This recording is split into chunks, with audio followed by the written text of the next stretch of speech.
Halo guys, selamat datang di Campur Film. Kali ini saya bakal nge-review sebuah film bergenre horor yang rilis pada tanggal 18 Maret 2022 yang lalu. Masih hangat-hangatnya nih film ya.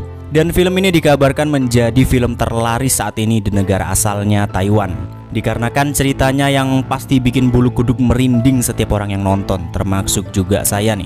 Kabarnya juga film ini diangkat dari kisah nyata, kisah mistis yang ada di Taiwan sana. Jadi saya mau kasih peringatan dulu buat kalian sebelum kita review nih film. Tolong nanti jangan diikutin, jangan dibaca setiap doa atau mantra yang bakal ditayangkan di film ini.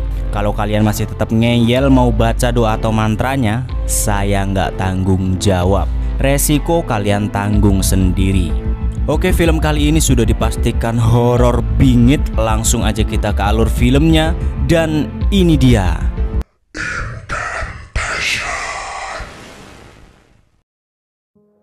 Film dibuka dengan seorang wanita pemeran utama di film ini yang bernama Lee Ronan. Saat itu Ronan sedang membuat video dokumenter. Di sini Ronan menceritakan bahwasanya 6 tahun yang lalu ia terkena sebuah kutukan karena telah melanggar tabu atau larangan yang sangat mengerikan. Belum diketahui larangan apa yang dia langgar. Yang jelas karena kutukan itu, setiap orang yang dekat dan berinteraksi dengan Ronan pasti akan tewas secara mengenaskan.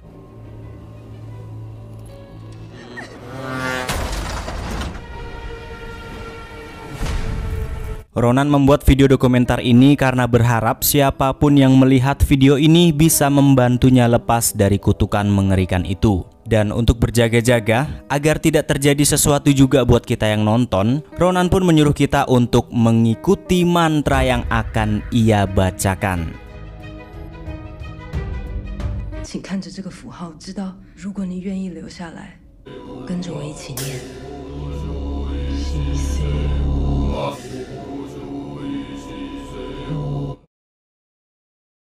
Singkat cerita, beberapa hari kemudian Ronan memutuskan untuk pergi ke panti asuhan untuk menjemput anaknya yang bernama Dodo, didampingi dengan pengasuh anaknya. Ternyata Ronan mempunyai seorang anak yang sejak bayi telah ia titipkan di panti asuhan. Alasannya sederhana, karena ia tidak ingin anaknya tewas jika harus bersamanya. Namun setelah 6 tahun belakangan, Ronan merasa bahwa kutukannya itu sudah menghilang. Maka dari itu, ia pun memutuskan untuk membawa anaknya pulang ke rumah.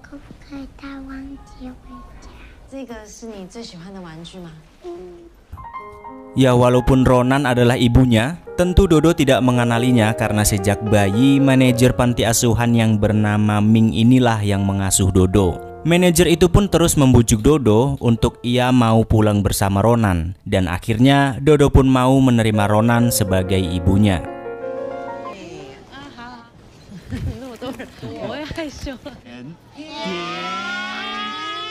Ronan pun sangat senang akhirnya setelah 6 tahun lamanya ia bisa bersama dengan putrinya.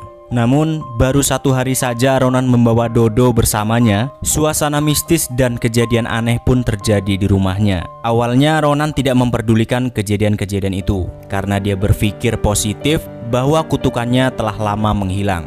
Namun di malam hari saat Ronan melanjutkan video dokumenternya mengenai anaknya Dodo, tiba-tiba saja kejadian aneh pun terus terjadi. Dari makanan di dalam kulkas yang tiba-tiba berjatuhan dengan sendirinya, lampu-lampu di apartemen Ronan yang berkedip-kedip sendiri, hingga suara geraman yang membuat Ronan sangat ketakutan.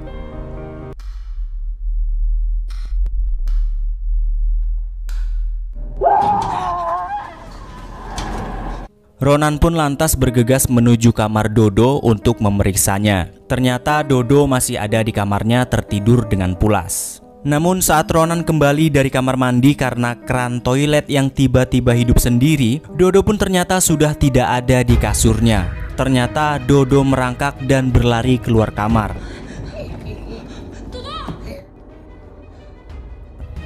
Dan Ronan pun saat itu menemukan Dodo yang seperti sudah kerasukan sesuatu, hingga membuat Ronan jadi panik bukan main.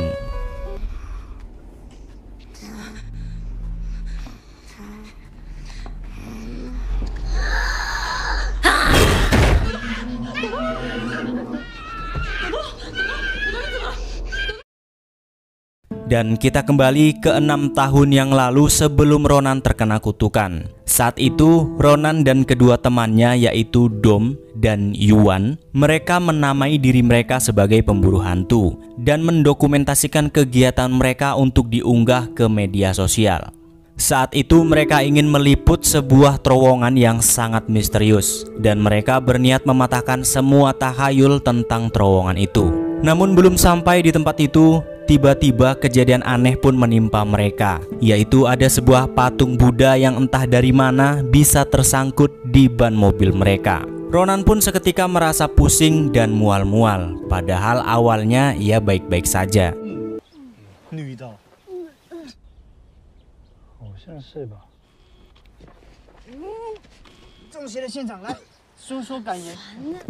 Sampailah mereka di sebuah pemukiman atau desa yang terlihat sangat jauh dan terisolir dari dunia luar. Kedatangan mereka tidak disambut baik di desa itu. Ternyata Dom dan Yuan adalah keluarga dari penduduk desa di sana yang bermarga Chen.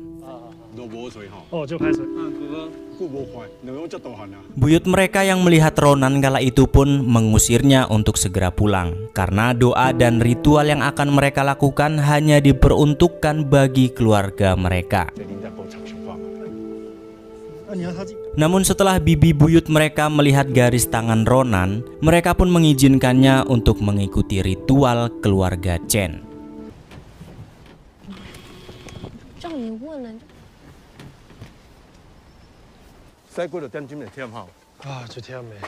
Pemandangan yang sangat tak biasa pun terlihat di sekitar pemukiman. Dari seorang anak kecil yang entah sedang ditulisi sesuatu di punggungnya, hingga orang yang seperti sedang memberi makan sesuatu di balik rumput menggunakan ulat.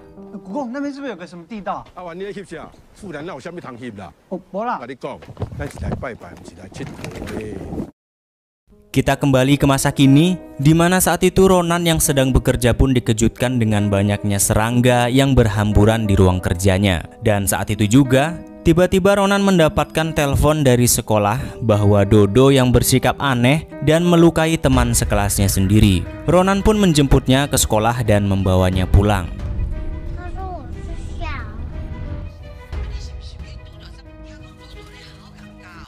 Hari demi hari, kejadian aneh yang tidak masuk akal pun terus terjadi di sekitar Ronan. Ia pun mulai takut kalau kutukan itu akan menghampiri hidupnya lagi. Ronan pun memaksa dirinya untuk berpikiran positif dan berdoa sebisa mungkin, berharap kutukan itu tidak menghampirinya lagi.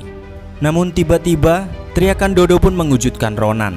Dodo histeris mengatakan bahwa di langit-langit ada sosok penjahat. Entah siapa yang dimaksud Dodo, karena Ronan tidak bisa melihat apa-apa di sana.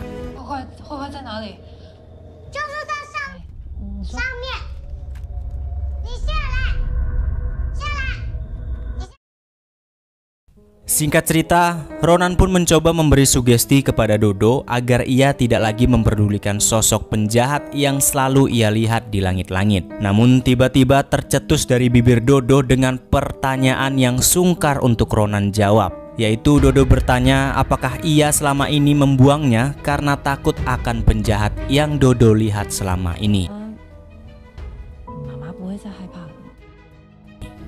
Kita kembali lagi ke 6 tahun yang lalu saat mereka sudah diperbolehkan mengikuti ritual keluarga Chen. Sebelum mengikuti ritual, Ronan, Dom, dan Yuan mereka dijampi-jampi terlebih dahulu dan mereka harus menuliskan nama asli mereka pada selembar kertas untuk diberikan kepada Bunda Buddha katanya.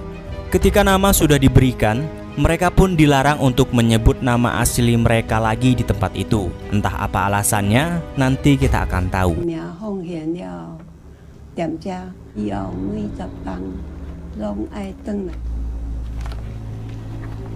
Dan tiba-tiba seorang anak kecil menghampiri Ronan dan mengatakan bahwa Bunda Buddha menyukai anak yang ada di kandungan Ronan. Ia pun diperintahkan untuk menyerahkan namanya jika anak itu sudah lahir. Tentu Ronan juga bingung karena dia tidak pernah tahu kalau dirinya sedang mengandung.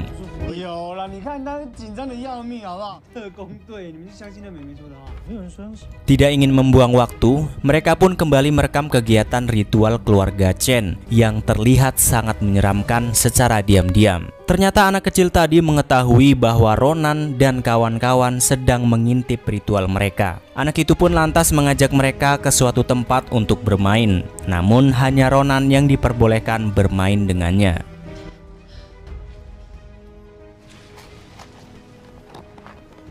Ronan pun dikejutkan dengan isi dari ruangan tersebut yang terlihat amat menyeramkan, di mana banyak sekali patung-patung Buddha seperti anak bayi yang menghadap pada simbol yang dianut oleh keluarga Chen.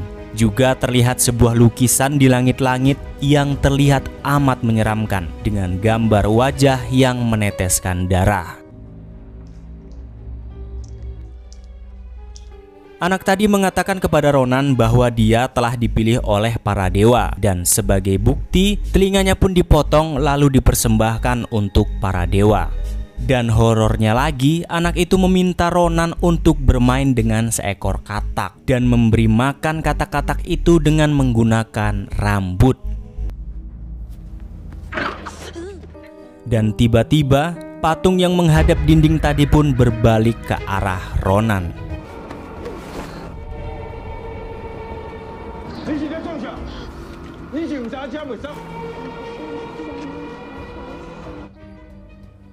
Kita kembali lagi ke masa kini, di mana Ronan saat ini ingin menjual apartemennya kala itu. Sementara Ronan bersama sang calon pembeli, Dodo pun diminta untuk tetap diam di dekat mereka sambil merekam semua kegiatan saat itu.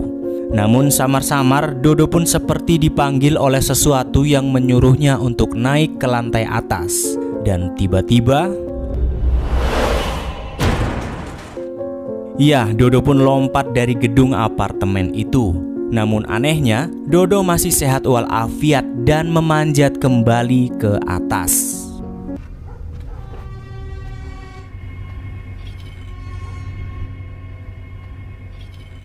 Setelah berhasil naik ke atas, Dodo pun tanpa sadar membuka sebuah ruangan tempat Ronan memanjatkan doa kepada Bunda Buddha 6 tahun yang lalu yang sudah ia tinggalkan. Dan tanpa sadar, Dodo pun mengucapkan kembali mantra atau doa yang telah Ronan buang dari hidupnya selama 6 tahun ini.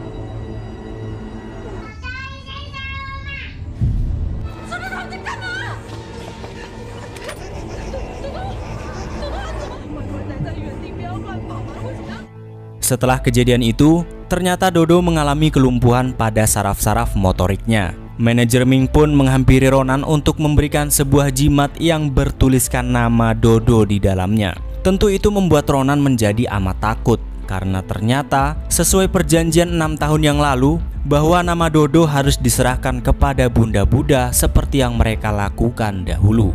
Kekhawatiran Ronan akan kutukannya pun benar terjadi. Setelah Dodo melafalkan kembali mantra yang telah Ronan tinggalkan, satu demi satu orang yang pernah berinteraksi dengannya pun tewas secara tidak wajar.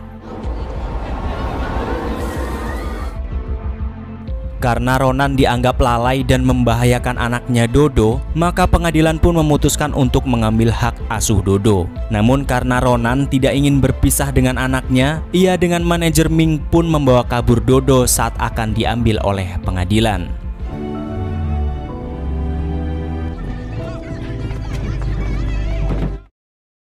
Dan karena film ini alurnya maju mundur, maka kita akan kembali lagi ke 6 tahun yang lalu, di saat Ronan dan kawan-kawan masih penasaran dengan terowongan misterius yang ada di sana. Mereka yang sudah diperingati berkali-kali pun masih tetap ngeyel dan memaksa masuk ke daerah terowongan itu. Sesampainya di sana, mereka menemukan anak kecil tadi yang sudah tergeletak seperti menjadi sebuah persembahan untuk sesuatu yang menghuni terowongan itu. Ronan pun memutuskan untuk menolong anak itu dan membawanya pergi dari sana.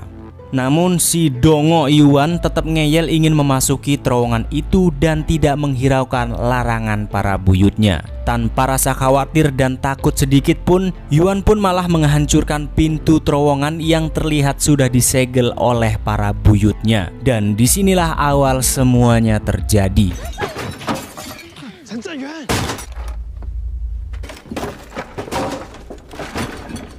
Suara geraman dan teriakan bayi pun terdengar dari dalam terowongan. Bukannya malah takut, Yuan malah makin penasaran dengan apa yang sebenarnya ada di dalam.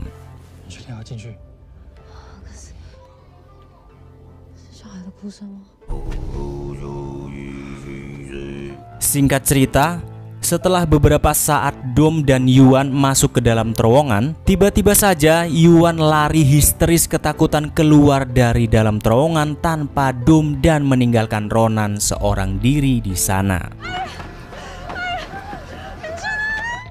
Kegaduhan itu pun membuat para penduduk yang ada di sana menghampiri mereka. Para penduduk pun menyeret jasad Dom yang sudah tidak bernyawa dengan wajah yang sudah ditutupi sebuah kain putih.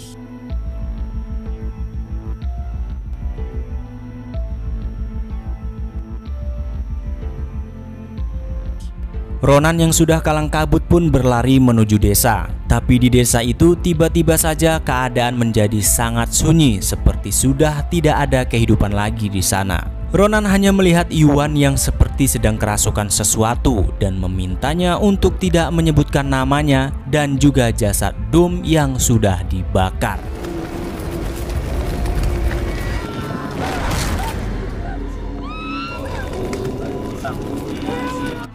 Seketika penduduk desa yang tadinya sehat-sehat saja seperti manusia pada umumnya pun berubah menjadi seperti mayat hidup.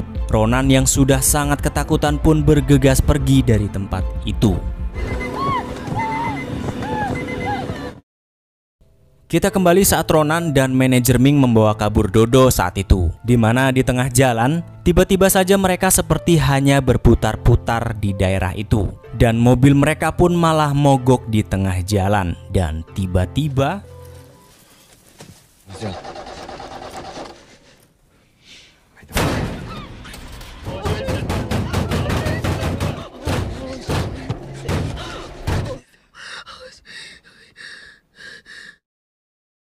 setelah berhasil melalui kejadian di tengah jalan tadi, mereka pun pergi ke sebuah kuil atau bisa dibilang pergi ke dukun lah pokoknya ya. Di sana Ronan ternyata meminta bantuan dari pasangan dukun itu untuk menghilangkan kutukan yang menimpa dia dan putrinya Dodo. Namun persyaratan yang diminta oleh dukun itu tampak amat mustahil dilakukan, karena syaratnya Dodo tidak diperbolehkan untuk makan dan minum apa-apa selama 1 minggu penuh. Apabila Ronan melanggarnya, maka nyawa mereka yang jadi taruhannya.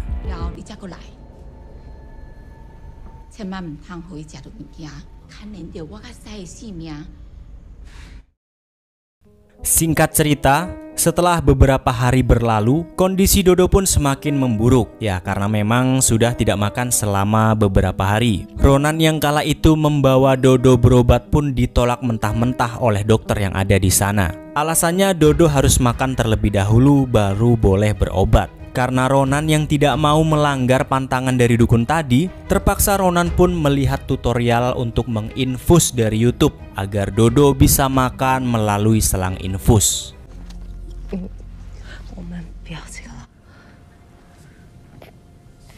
Namun cara itu pun tidak berhasil. Penyakit Dodo malah semakin menjadi-jadi. Kulit-kulit Dodo malah jadi seperti mengkerut dan berkeriput. Tidak tahan melihat kondisi anaknya, dengan terpaksa Ronan pun memberikan Dodo makan.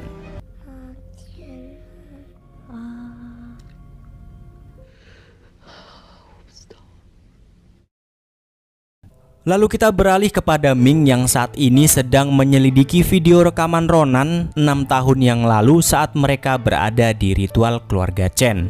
Ming mencoba mencari tahu apa yang sebenarnya terjadi di dalam terowongan saat itu, dari simbol keluarga mereka hingga cara tangan mereka menyembah para dewa. Namun sayang, file video itu error. Ming pun berusaha mati-matian untuk memperbaikinya. Namun semakin sering dia mengulik tentang ajaran apa yang sebenarnya dianut oleh keluarga Chen, kesehatan Ming pun mulai terganggu. Bahkan banyak kejadian-kejadian yang tidak wajar pun terjadi kepadanya.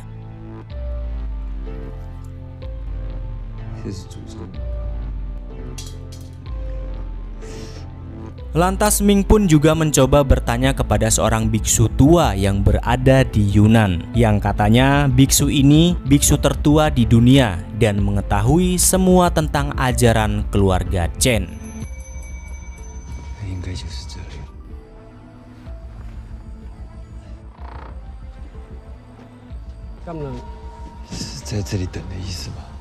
Tidak diceritakan oleh Ming tentang apa yang sebenarnya dikatakan biksu itu tentang ajaran keluarga Chen. Ming hanya mengatakan bahwa dia telah mendokumentasikan semuanya dan mengirimnya kepada Ronan untuk dilihatnya sendiri. Namun setelah mengirim semua video dokumentasinya kepada Ronan, tiba-tiba saja Ming pun harus tewas secara mengenaskan.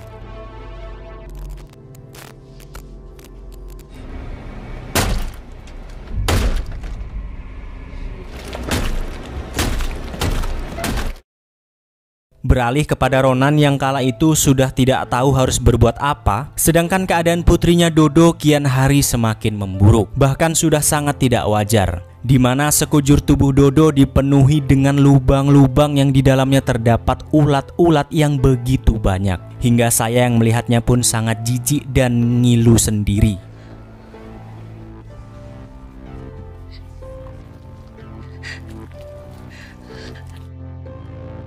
Lantas Ronan pun pergi ke tempat dukun yang ia mintai pertolongan waktu lalu. Namun naas, dukun itu pun telah meninggal karena Ronan yang melanggar syarat dari mereka. Saking hebatnya kutukan ini, sebelum istri dukun itu meninggal, ia pun seperti dirasuki oleh sesuatu, sambil menggaruk-garuk kulit kepalanya hingga terkelupas.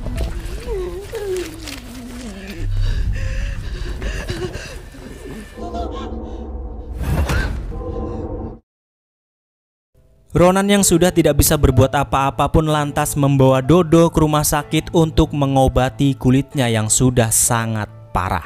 Sembari Dodo dirawat di rumah sakit, akhirnya Ronan memberitahukan siapa sebenarnya dewa yang dipuja selama ini oleh keluarga Chen dari keterangan biksu yang berhasil diwawancarai oleh Ming sebelum ia tewas. Biksu itu mengatakan bahwa yang mereka puja selama ini adalah dewa yang jahat, di mana kutukan ini sudah berabad-abad lamanya turun-temurun di keluarga Chen, dan fungsi mantra yang selalu mereka ucapkan tidak lain dan tidak bukan untuk perlindungan dan berkah keluarga Chen.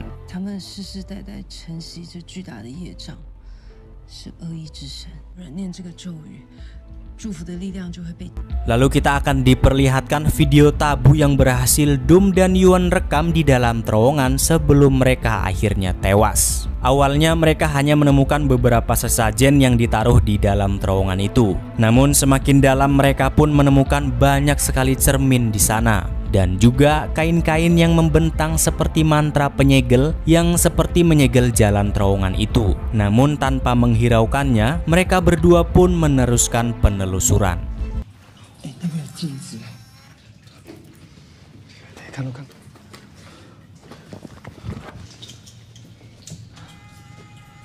Hingga pada akhirnya mereka pun menemukan sebuah lorong sempit yang dihalangi sebuah cermin yang besar dengan sebuah mantra di cermin itu. Dan tanpa ragu mereka pun membukanya dan masuk lebih dalam.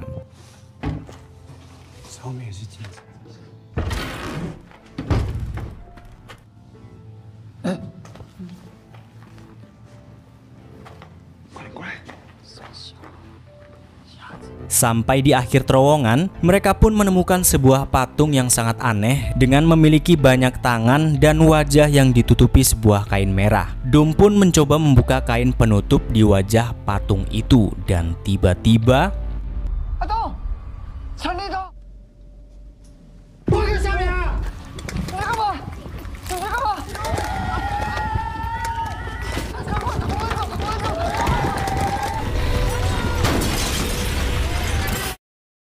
Doom yang masih kerasukan pun menjedot-jedotkan kepalanya ke dinding terowongan, seperti yang dilakukan oleh Ming sebelum ia tewas. Namun ketika Doom berbalik, wajahnya pun sudah hancur bolong-bolong dan terlihat sangat menyeramkan.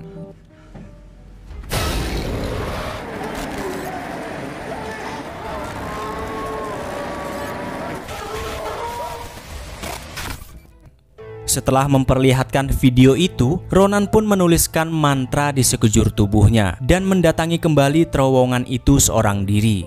Di sana, Ronan menghancurkan beberapa altar dan sesajen yang masih utuh. Hingga pada akhirnya, Ronan pun sampai di patung Bunda Buddha. Di sini Ronan menjelaskan lagi kepada kita melalui biksu tadi bahwa sebenarnya mantra-mantra yang selalu kita dengar dari tadi bukanlah sebuah berkah, melainkan mantra kutukan. Jantung atau sumber kutukan itu berada di wajah Bunda Buddha. Itulah alasannya wajah patung Bunda Buddha selalu ditutup. Dan di mana setiap orang yang membaca mantra itu, baik di dalam hati sekalipun, berarti dia telah bersedia menerima dan berbagi kutukan keluarga Chen. Nah, jadi buat kalian yang sudah ikut membaca tadi, saya nggak tanggung jawab. Karena sejatinya kutukan itu tidak bisa dihilangkan. Kutukan itu hanya bisa diringankan dengan cara dibagikan kepada orang lain.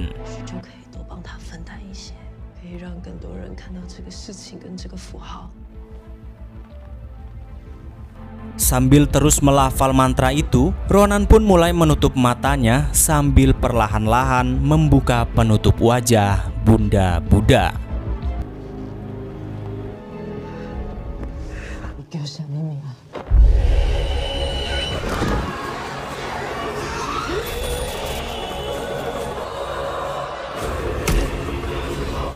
Dan film pun tamat.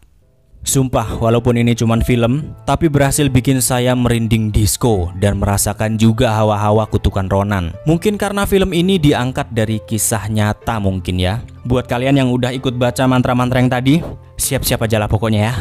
Siap-siap kalian. Saya nggak ikut-ikut. Sekian aja film kali ini. Caulah pokoknya, makan tuh mantra. Hihi.